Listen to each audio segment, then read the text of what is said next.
Sulong sarabay na aktibidad ang ginibok ang Department of Agriculture. Kasulma, katakod kang mga priority project na sa indang tinaawanin doon, ngunyan na mga panahon. Naging bisita sa nasambit na pagtiripon si Mr. Felicito Rodriguez, kang Institute of Plant Breeding, UP Los Baños, Laguna. Sa nasambit na pagtiripon, ipinaliwanag ni Rodriguez kung paano maiingganyar ang mga paratanom ng mais na mag-venture sa pagtanom ng puting mais tangani na makasupplement sa konsumo sa bagas. Sinusuportahan ng Department of Agriculture yung production at saka processing ng puting mais natin para ito ay magiging sangkap doon sa pinopromote natin na rice-corn blend. So, bakit natin pinopromote itong bigas mais o di kaya yung corn grits? Dahil napatunayan sa pananaliksik ng mga researchers natin na magandang kainin ang mais dahil mababa ang glycemic index, mataas ang fiber content at saka nutritious.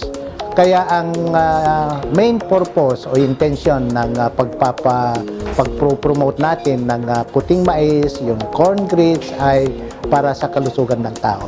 Katakod kay ni, ginibo man ang Malunggay Congress kung saan naging bisita si Department of Agriculture Undersecretary Labinia. Tangani na pag-ulayan kung paano mapapakusog ang industriya sa malunggay. More of consultative meeting ito kumbaga ang malunggay na hiling man ang dakulang potential kaiyan. Dakulon ang miracle tree nga na food kaiyan takadakol man ang benefit not only as vegetables na source rich nutrients iba man yan na mga pharmaceutical saka para sa health and wellness din ang kang malunggay. And so far di sa to iga pa lang kitang sarong commercial plantation ti Katakod kay ni, langinot ang kalabangga sa tinaawanin ONRA para sa pag-implementar kang proyekto sa pagtanom nin mais. Sigun ko Mrs. Emily Bordado, apwera kan mga municipal agriculturists as in technical, may mga pribadong tao pa ang sa indang tinaawan nin ONRA sa pagtabang na maging matrayumpo ang pag-implementar kan mga proyekto kan Department of Agriculture lalo na sa pagtanom nin mais. ang pinaka-highlight bali itong awarding kang regional corn achievers or Bicol for 2017 sindapig ngunyan ang awarding bali igwa kita duman na 5 LGUs na regional winners tapos 5 man na municipal agriculturists and may agriculture extension workers dari 10 itong agriculture extension ay 13 agriculture extension workers bali po itong 5 na mga munisipyo ang nanginot po yung Calabanga Camarines. So, yan pinaka-biggest producer ng Yankee yellow corn. Then, ang po yung Iriga City, saka Iriga City, Ligao City, award sinda. Then, Naga City, saka Tigawon, Camarines. So, sinda ang 5 regional achievers na mga LGUs. And correspondingly, yung mga municipal agriculturists duman, sa Calabanga si Mr. Halil Gabriel Bordado III, sa Iriga si Mr. Ruben de los Santos, sa Ligao City si Engineer Dexter Mendoza, sa Naga City si Maria Edna Bongalonta, and sa Tigawon si Lea M. Beltran, sindaman ang mga municipal agriculturists or city agriculturists na pig-recognize man dahil sa kaindang maigot na implementasyon ng corn program. And siyempre, kaya ang mga agriculture extension workers na sindang direktang nakikipag sa mga corn farmers, kumbaga na technology transfer, they are facilitating technology transfer sa pag-conduct na nilang training, pag-provide ng technical assistance. So, bali yan po ang Each of the municipalities ata may receive na na 25 ay yung sa ata yun sa municipal agriculture 25,000, tapos itong mga technician na 15,000. May saro kitang city corn coordinator from Naga, si Benedicto Heraldo, coordinator. Iba yon sa municipal agriculture, nakafocus lang sa so itong mga regional winners may tulo ka iyan, kaya riba duman sa national, na gigibon sa Davao, sa man, ang awarding is on November 15 sa Davao City. Ang po duman, Calabanga, Iriga, and Ligao City. Sila po ang duman. Oo.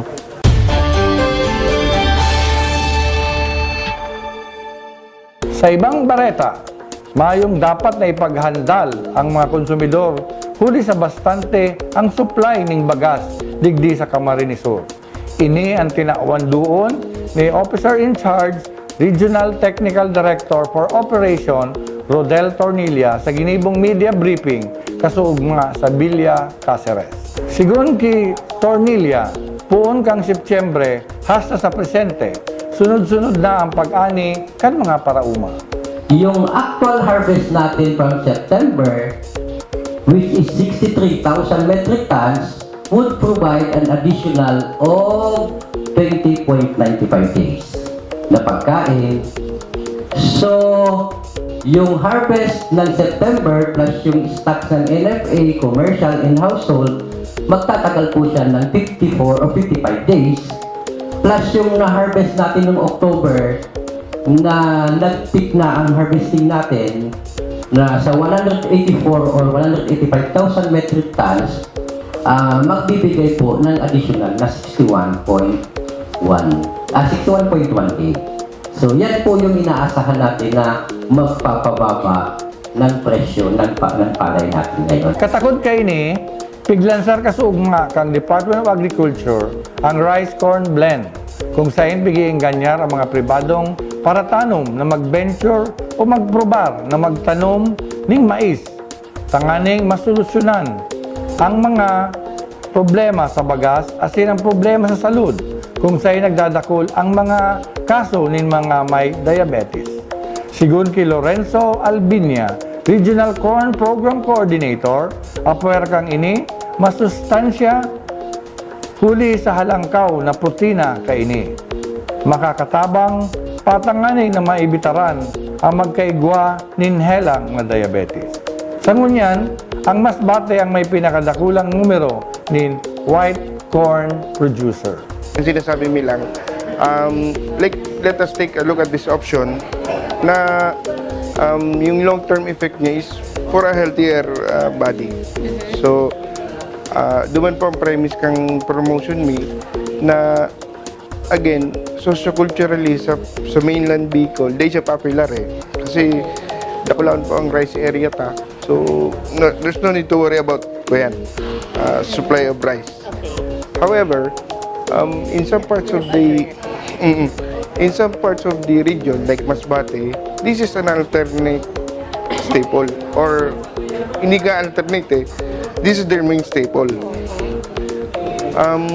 So with this given na scenario po, ang establishment ng model farm ay concentrated muna kami dun sa Masbate, and as soon as we see na may surplus production na duman, siguro it's high time na sinasabi nga kanina ni Doc na mine supply, kung ma-establish na ang supply and ready na din ang demand. So tingin ko win-win situation yan. Ma-reduce ang consumption sa rice because may alternative na kita, and also ma-income din si farmers na engage sa white corn production.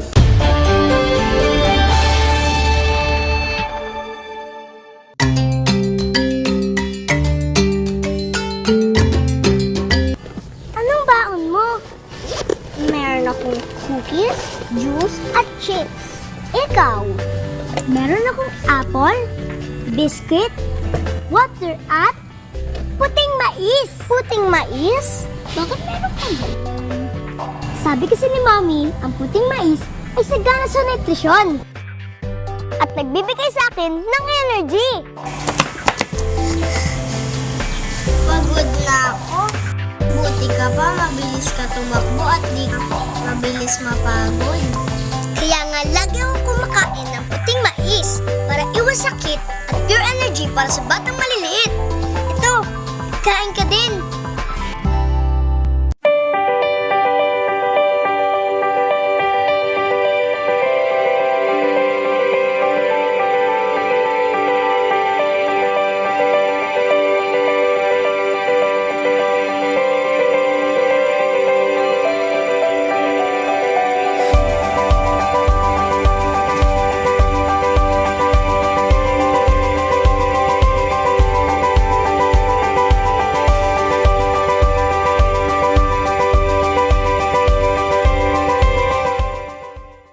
Bilang pangunahing sangkap ng tsokolate, malaki ang demand sa kakao sa buong mundo. Kaya tara na, magtanim na ng kakao. Mainam na intercrop sa niyog o saging. Sa loob ng 85 araw ay mamumunga na. Kayang mamunga ng kakao ng hanggat 25 taon.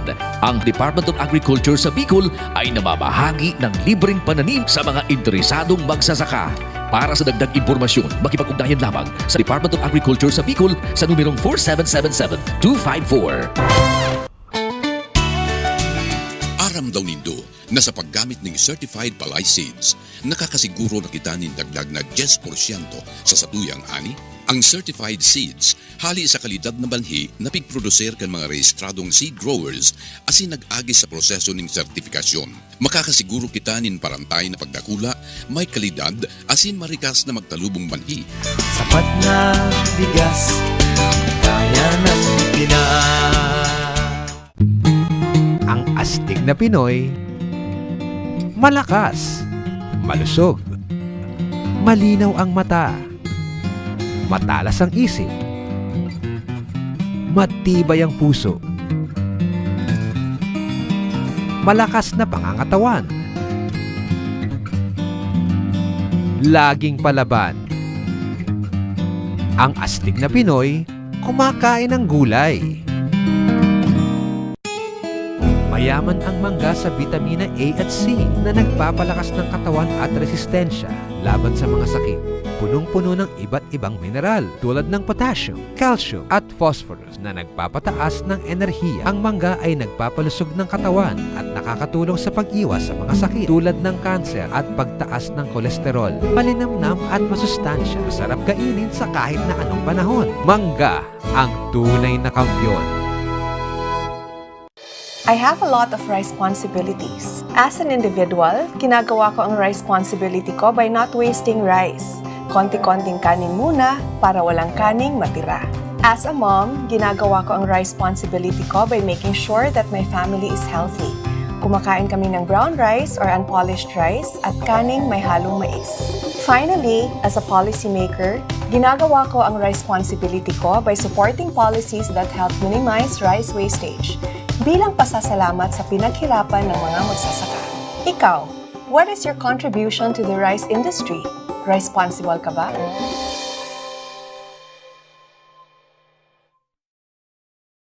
Alam mo bang may magagawa ka para maging sapat ang bigas sa Pilipinas? Be responsible. Konti-konting kanin muna para maiwasan ang tira. Kumain ng brown o unpolished rice. Healthy na, tasty pa. Kakaibang kanin naman, haluan ng kanin ng mais, kamote o adlay para maging mas masarap at masustansya. Pasalamatan sila sa pamamagitan ng pagpapahalaga sa bawat butil ng kanin pinaghirapan nila. Let's all be responsible. Ako po si Piolo Pascual, ang inyong responsible ambassador.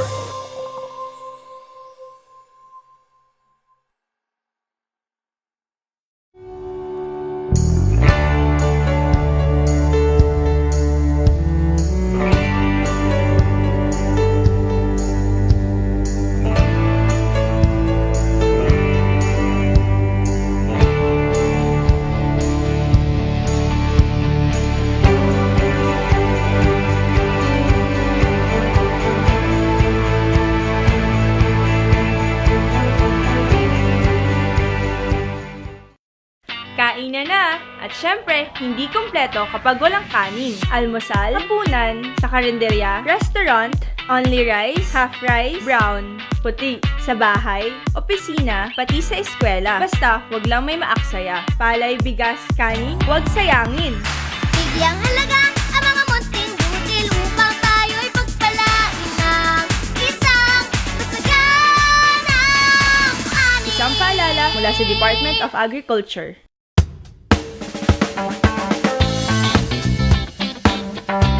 Gabos po kita, gusto ta maglaba ang satuyang buhay. Gabos kita maging marayang salud.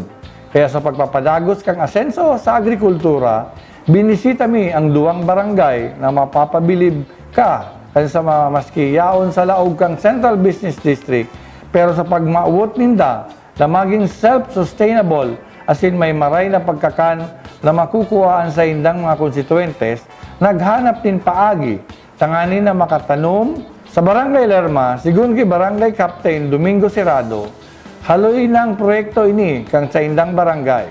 Sinisiguro linda na kung may lugar man lang bakante, pinapatanuman niya ini.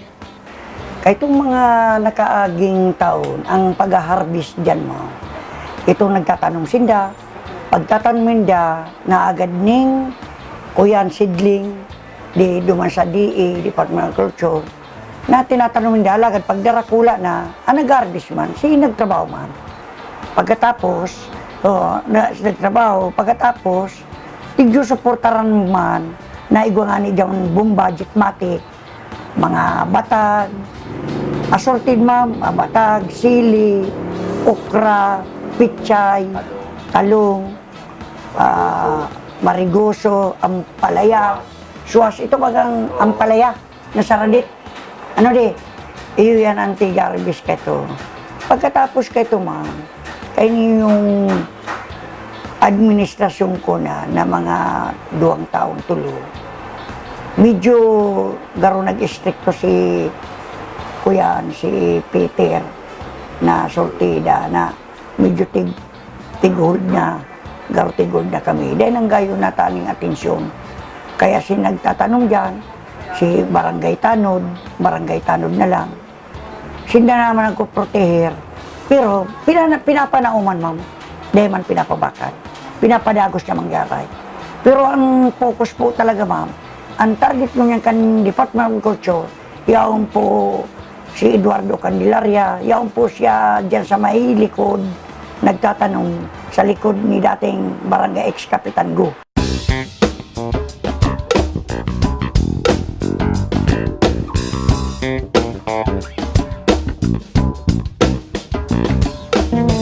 Siring man ang Barangay Mabolo, tigasigurar ni Barangay Captain Ramil Hob na matauanin budget ang agrikultura sa barangay, tanganing inidagdag hanap buhay sa mga residentes kaini. Kaulay ta po ngunyan ang bagong punong barangay kang Barangay Mabolo. Hubin siya, nahiling ko na po for the past few months na talagang nahiling din si kahigusan. Kukuha lang ta po ang mga pahayag niya sa mga pagsuporta sa ngaran kang agrikultura sa tuyang pinakamayor na programa kang sa tuyang ginigibo sa araw-aldaw. Mayo po akong bigsasabi kundi si The Honorable Punong Barangay Ramil Hob. Makaulay ta po siya ngunya na aldaw, top maray na pagkaaga. Kami po sa Asenso Agrikultura naglilibot sa mga barangay. Kinukuha kami si mga kapahayagan kan mga punong barangay kang kanya-kanyang programa ninda. Nahiling ko sa palibot-libot ko, priority mo po ang sa imong ang agrikultura. Makakuha lang po kami mga detalye pa kung ano si mga detalye or specific na ginigibot po digdi sa tuyang barangay cap. Inat po pagtaungga lang sa imo councilor. Bali po digdi sa samuyang barangay talaga pong ngunya na pigtaon mi pong pansin ang agrikultura po dahil tangan ita sinda sa man sa saro po sa pinaka-livelihood digdi sa samong barangay ang pagtanom. Kaya ngunyan pong malaog na taon sa administrasyon ko po alok kita naman po sinda ning budget. So dakula po pala na sabi nga ni kayan Ang pinaka-importante, ginibo muna Kap, is si primero, si pag-focus sa agrikultura. Ang pangalawa, kinaganan mo ng budget. Kaya ang mangyayari, ang suporta na lang kang residentes, ang kaipuhan ta, para magdire-diretso po ang sa tuyang programa. Tama po, ano Kap? Ayun po, yun po talaga ang pinaka-importante sa gabos, talagang kay puntang magtarabangan para po sa kakaray po kasi tuyang paghahanap buhay digdi sa barangay. Sige po Kap. Ang ngunyan po Kap, ang sailing ko, ibahan mo na lang kami ang mga lugar na pwede tang mabisita digdi sa Muyang, sa Saindong Barangay. Ayun po.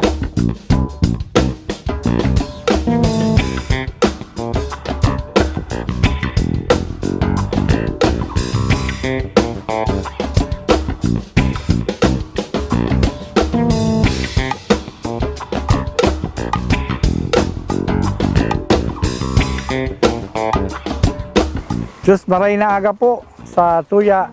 Yaon po kita sa sarong barangay na mahihiling ta ang gayon kan sa indang programa sa panginot ni Kapitan Ramil Hob. Kung mahihiling ta po sa kapalibutan, mahihiling ta ngunyan ang kung gaano kaimportansya ang urban gardening digdi sa syudad ning Naga. Sabi nga ni kan, urban gardening, siyempre po, yaon lang yan sa laog kang urbanized area. Yaon sa laog kang Central Business District 1, 2, and 3. Kaya ang tabayanan niya to, ang mga masunod na episode kay niyo, mahihiling ka po ang programa sa barangay. Very resourceful ang mga opisyales kang barangay Mabulo. Ginamit ninda ang bakanting lote kan sarong negosyante sa Naga para maging gulayan sa barangay. Sa 5,000 square meters na daga, digdi sa pagdaikon, sari-saring gulay ang samong mahiling. Ang iba hinahagad man. Siguro po para mas magkaigwaning maiwas na anuman sa barangay, ang samuyang mga constituent, patukdoan po paano talaga magtanom ka. Ako lang po sa porosyon na iniyo, duman, minsan po kaya may season kami digdiyo, may bulang kami digdi na talagang maraming panahon, puro talaga pagtanom ang inaanong digdiyo. Kaya sa pakika sa muyang barangay technician, siya po mismo ang pwedeng magtukdo sa muyang mga residente kung paano ang pagtanom. Ito pong bago kong niya natanom, duman puro okra. Tapos ining part na ni may talong, may sili, may kalabasa, may parupagulong, may patula, pechay. Tapos kadakol pa akong patubong mga ampalaya, tapos talong na pang ano ko sa mga beneficiaries ko, tinatananan ko man sindang mga pananom ta. Para igwa man sindang ilag sa natad nindang pagbubuon ta pag nagugusi man po baga day ka naman mabakal daw nga ni ubos kamuti. Igwa po ako duman sa part na to, may duwang plat akong kamuting kahoy. Tapos itong ubos kamuti, ito po bagang kuana ning talbos. Bago ko pa lang po kayo tanong, mga 3 days ko pa lang yung katatanom. Pag nagsiguro ngunyan po by December, maano namin siya, pag nagturubo na po yan, mahibog na mahiling naman po ang gayon kayan. Tangon niya po, ang gibo ko po kaya, pag naghilamon po ako dyan, pag nalinigan ko, tatamnan ko na po yan. Para po, ang matubo na, tinanom na. Pag may tubo na pong tinanom, mahirahilamon ka na lang, mabubo-bubo. Yun po yan. Dakol po, kapitangon yan, may mga patubo po ako dyan, o dakol po, may mga herbal. Bako lang digdi tutugduan si mga residentes. Kung di gusto ni Kap, pati sa Zone 1 to Zone 7, kaya dapat yan ang assignment mo kay Kapitan sa tuyang barangay. Ano? Sige, paano mo gigibuhon siya? Kung paano magluway-luway, na masona-sona. Dati na po yan, Wad. Nagtaon na po kami dyan ito po bagang mga polyethylene bag, tapos mga seeds, tapos po nagbagsak na rigdi sa kuyang ito po bagang garden soil. Pig na po, nagharakot sinda hanggang na po baga dumangkap sa may zona 1. Nakaharakot naman po sinda, ito pong mga beneficiaries kang 4-piece.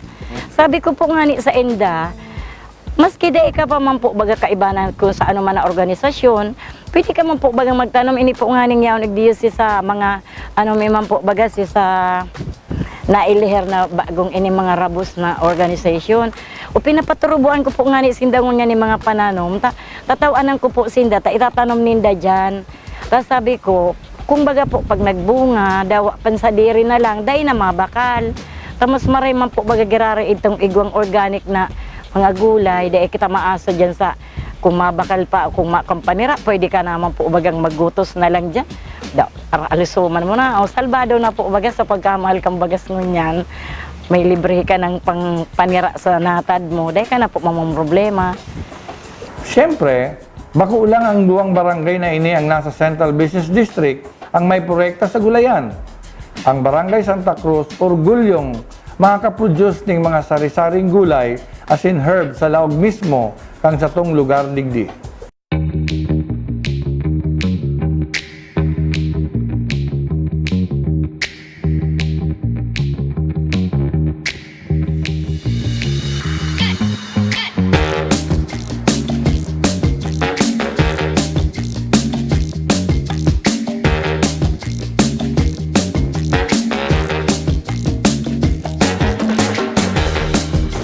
Talagang maski po poon ka tong 2012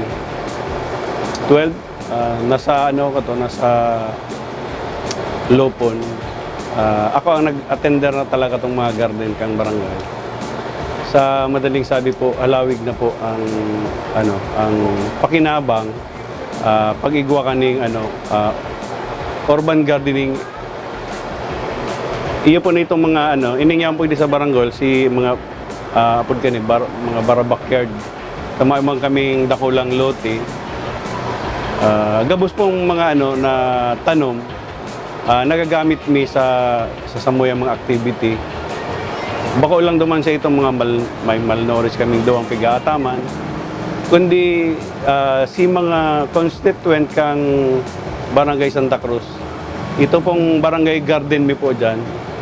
Na itatao mi sa inda, itong sabi nga ni Ken, maski padikit-dikit, may nakukuha.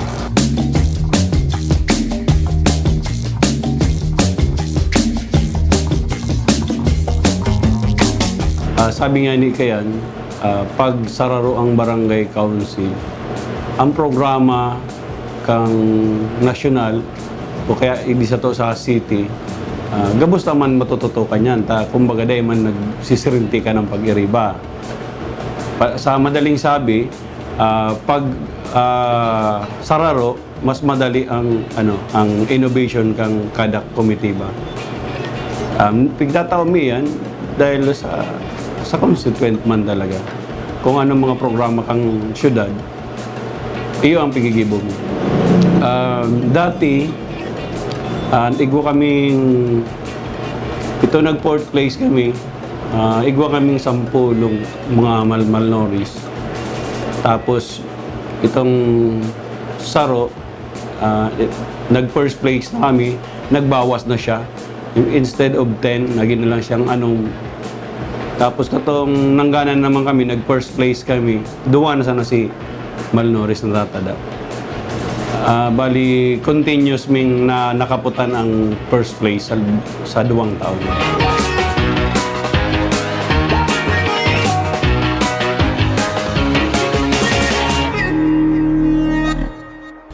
Anong baon mo? Meron akong cookies, juice, at chips. Ikaw? Meron akong apple, biscuit, water at puting mais. Puting mais? Bakit meron ka ba? Sabi kasi ni Mommy, ang puting mais ay sagana sa nutrisyon. At nagbibigay sa akin ng energy. Pagod na ako. Buti ka pa, mabilis ka tumakbo at di ka mabilis mapagod. Kaya nga lagi akong kumakain ng puting mais para iwas sakit at pure energy para sa batang maliliit. Ito, kain ka din.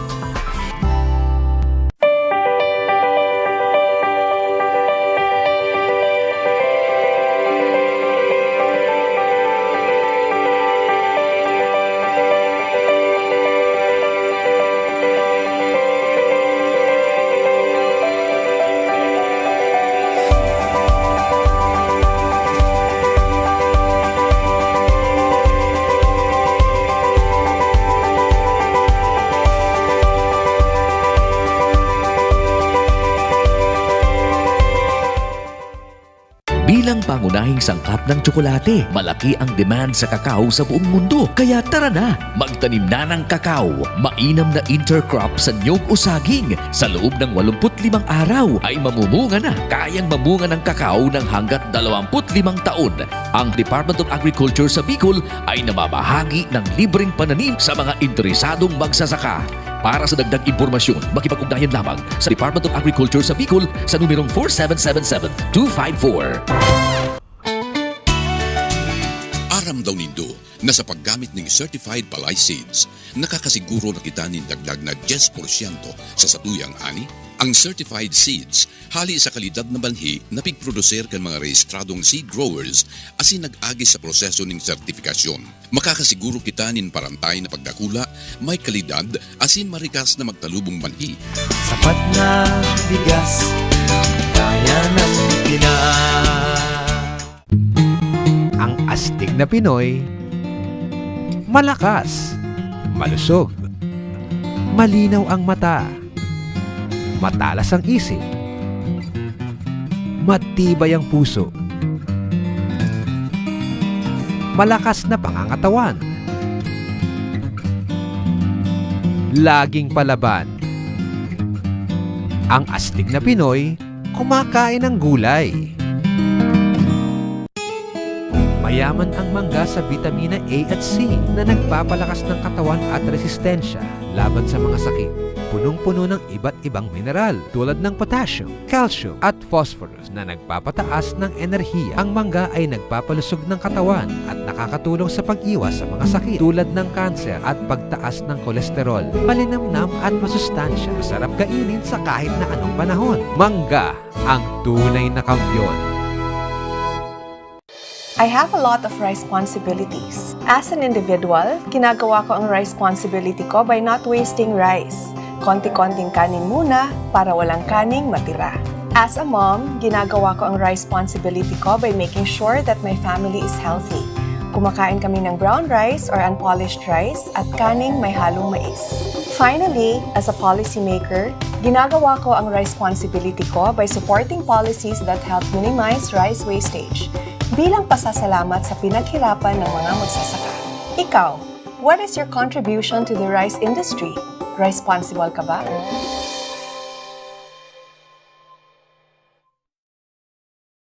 Alam mo bang may magagawa ka para maging sapat ang bigas sa Pilipinas?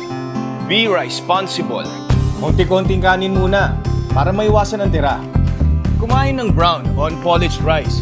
Healthy na, tasty pa.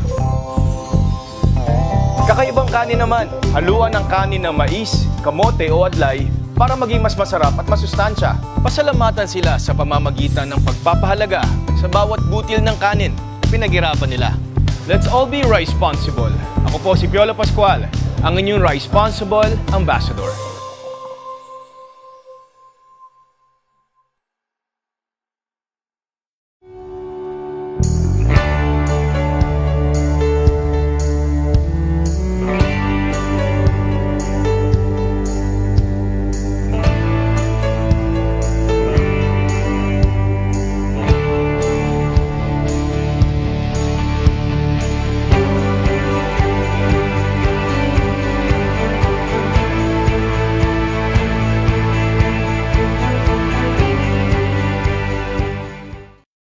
Kainan na! At syempre, hindi kumpleto kapag walang kanin. Almusal, hapunan, sa karinderya, restaurant, only rice, half rice, brown, puti, sa bahay, opisina, pati sa eskwela. Basta, wag lang may maaksaya. Palay, bigas, kanin, wag sayangin.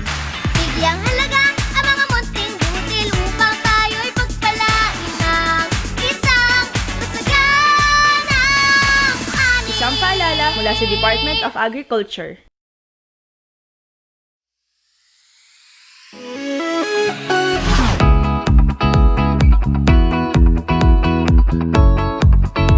Ini ang sinasabing integrated farming. Mahiwas ang kaumahan, sa likod may manggahan. Asin sa katahid kang harong ang babuyan na walang amoy. Digdi po sa Barangay San Felipe, digdi ta po pupunan ining inaapod na egg machine.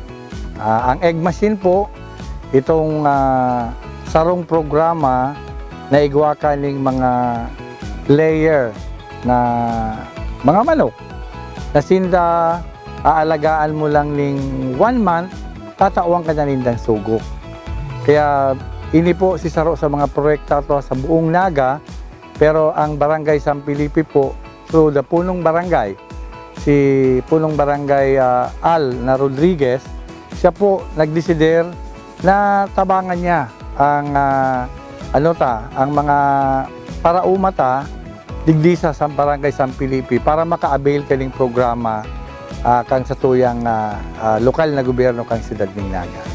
Tulong hektarya ang daga na ini kang pamilyang Ramos. Recipient ini kang lokal na opisina kang agrikultura kang lokal na gobyerno ni Naga. Ang pamilyang Ramos ang halos may pinakamahiwas na daga digdi sa San Felipe. Na ang pagtanom ang sulamenteng inabubuhay. Digdi na patalubo ninda ang apple ini. Grapes ini. Asin iba pang kakaibang pantanom na minsan ng ibang parauma dahil napapatalubo sa lugar na ini. Sigun sa esposong si Mateo Ramos, maski siya proud sa iyang agum sa halipot na panahon na sinda ining nabuhay nindaan sa indang mga aki asin nag-ibanan na maugma huli sa pagtanong. Si Mateo po, kaibahan tangunyan, siya ang agum ni Donna. Kumbaga, importanteng maray ang mga lalaking arog ko, arog ni Mateo, na nagsusuporta sa agum. Kaya po, kung may hiling taligdi sa Barangay San Felipe, ining Barangay Urban Gardening Linda o ining vegetable garden sa buong barangay, very successful dahil siyempre kidona. And then magiging successful kung mayo si Mateo. Kaya kung ano ang sekreto ni Dunduang mag-agum, tabi Mateo kung taano magayunan niya ligis sa Barangay San Felipe. Tatabangan po kami. Tinutok doang sa dikit na panahon yung pag-start digdi, kadako na siya naarawan. Ako aloy na po digdi. Akong digdi na kumbaga kinamundagan ko ng farming. Ayun po. Kaya na-develop niya naman lang si mga kakayahan niya. Dahil sa suporta, siyempre, kang suporta. Ano mga yaong ligdiyo na mga tinatanong sabi? Mga gulay, igwa po kitang mga herbal dyan, igwa mo kitang ornamental. Mga herbal, medicine. Yung mga herbal po na may pero livestock, may livestock po ito, may paroy.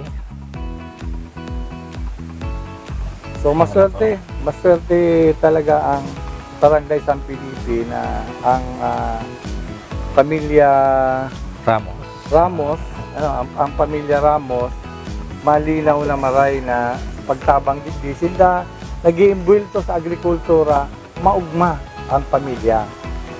Kaya sabi nga ni Mateo, igodigdi yun bako lang ni mga gulay, bako lang ni kahayop, kundi ko ang rice farming pa, igwa pa igdi. Na itugdo tangan ni Subago na igwa ning apple, igwa ning grapes. Hopefully, mga pirang bulan, mabalik kami para mahiling ta si apple, si grapes, itong raspberry. So ito pang ibang mga gugunuon ta. May mangga pa kita dyan, Wad. Igwa pa kitang mangga. So, tama-tama po ini yung 3 hektarya na pagsasadiri kang Ramos family, dahil nila iimot na maitabang nila sa buong barangay kang San Felipe.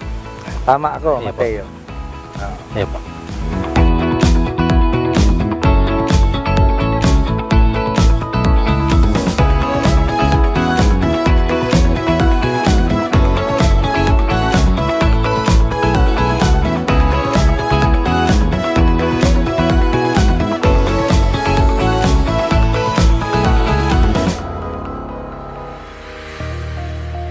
Sa episode pong ini, gusto tang pasalamatan ang primero po si Punong Barangay kang Barangay San Felipe asin si Donna and Mateo, si Mag-agom na nag-host po digdi sa Tuya sa Barangay San Felipe. And also po, siyempre si Kapitan kang Mabolo, si Pulong Barangay Ramil Hob, saka si Mrs. Libranda na nahiling man po nindo sa episode ko yan kung gaano kagayon ang yaon sa urban area and mahiling mo man po digdiyo sa semi-rural, semi-urban na Barangay San Felipe. Kay Kapitan Cirado na ang Coco Martin kang Lerma. Salamat sa imo. Ang tabayanan po kita ang tuyang programa, ang Asenso Agrikultura sa mga masunod, takadakol po kitang maitatao o mahihera sa Indo na very informative information. Liwat po, next week. See you again.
Anong baon mo?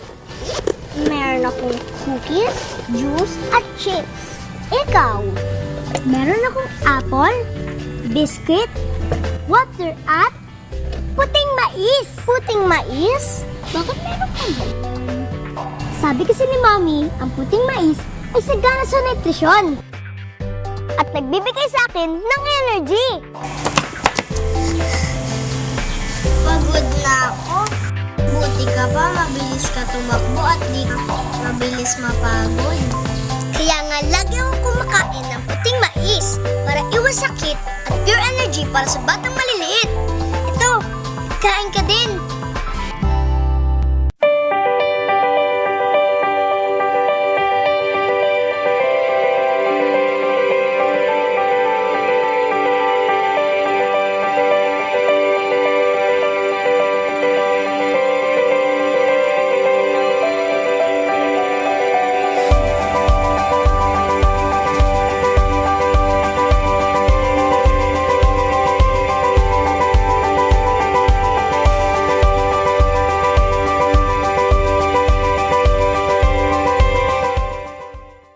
Bilang pangunahing sangkap ng tsokolate, malaki ang demand sa kakao sa buong mundo. Kaya tara na, magtanim na ng kakao.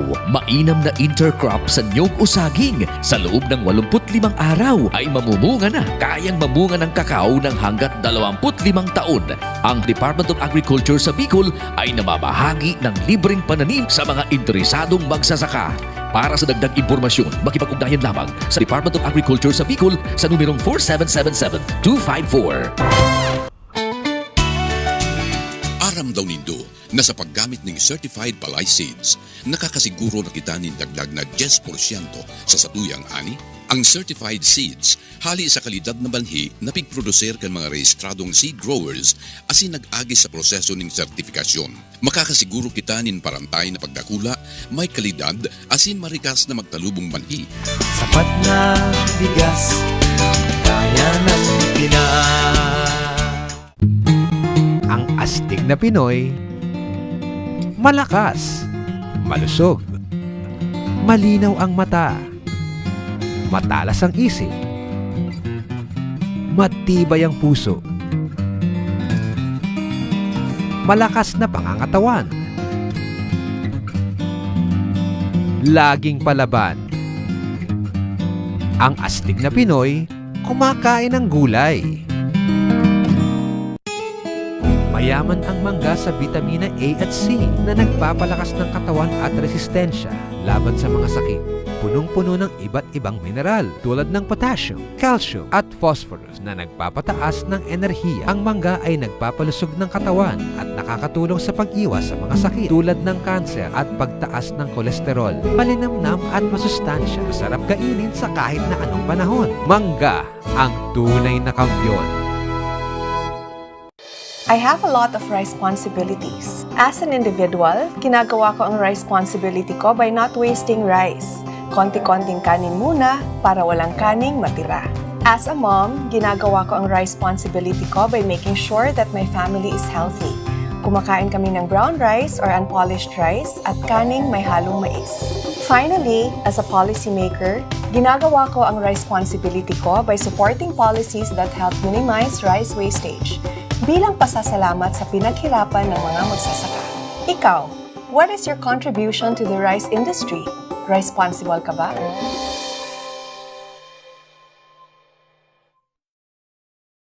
Alam mo bang may magagawa ka para maging sapat ang bigas sa Pilipinas? Be responsible. Konti-konting kanin muna para maiwasan ang tira. Kumain ng brown o unpolished rice. Healthy na, tasty pa. Kakaibang kanin naman, haluan ng kanin ng mais, kamote o adlay para maging mas masarap at masustansya. Pasalamatan sila sa pamamagitan ng pagpapahalaga sa bawat butil ng kanin na pinaghirapan nila. Let's all be responsible. Ako po si Piolo Pascual, ang inyong responsible ambassador.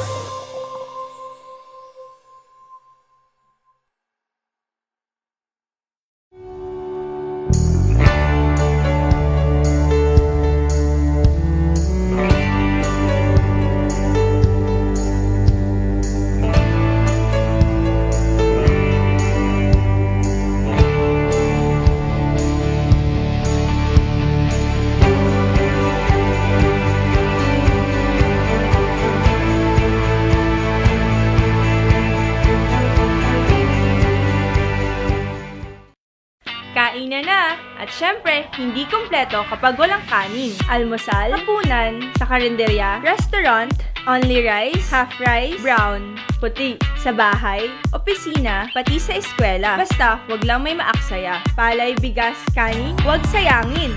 Bigyang halaga ang mga munting butil upang tayo'y pagpalain ng isang masaganang ani. Isang paalala mula sa Department of Agriculture.